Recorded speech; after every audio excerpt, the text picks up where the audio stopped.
Borough President Ruben Diaz Jr. held his 10th State of the Borough address at H.E.R.O High School. He jumped right in and discussed the improvement of education in the Bronx. Since 2009, his administration has given nearly $70 million in capital funding to 443 school projects. We are demanding equity for all communities in our specialized high schools as well, and expand the computer science education at every grade. We must support all of our advanced learners, regardless of where they hail from. And we must maximize school busing options to promote increased access to gifted learning.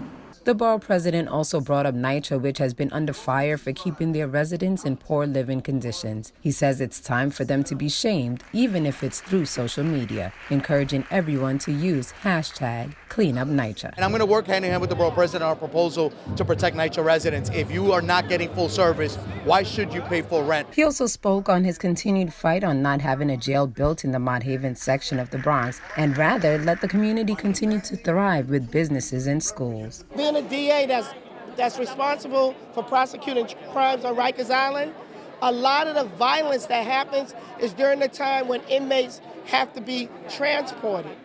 So the less transportation, the better.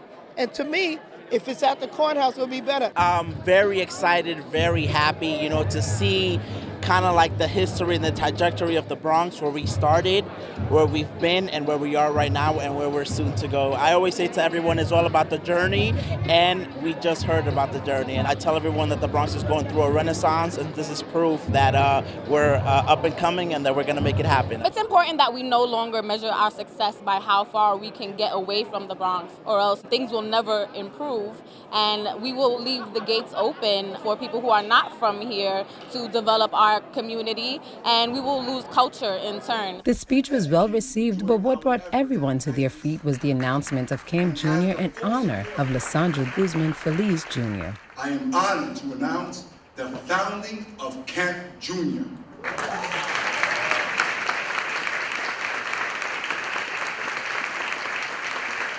This will be in memory of a brave son of the Bronx that we lost far too young, Lissandro Guzman Feliz. We were all devastated by this tragedy, which unfolded in full view of the entire world. And no parent should have to lose a child, let alone in such a brutal, heartless fashion.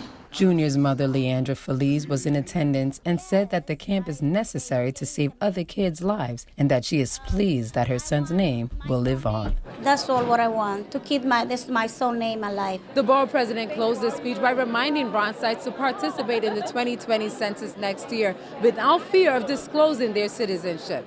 He stressed that participation will only keep us relevant when making laws in Washington. For BronxNet, I'm Veronica Guiti.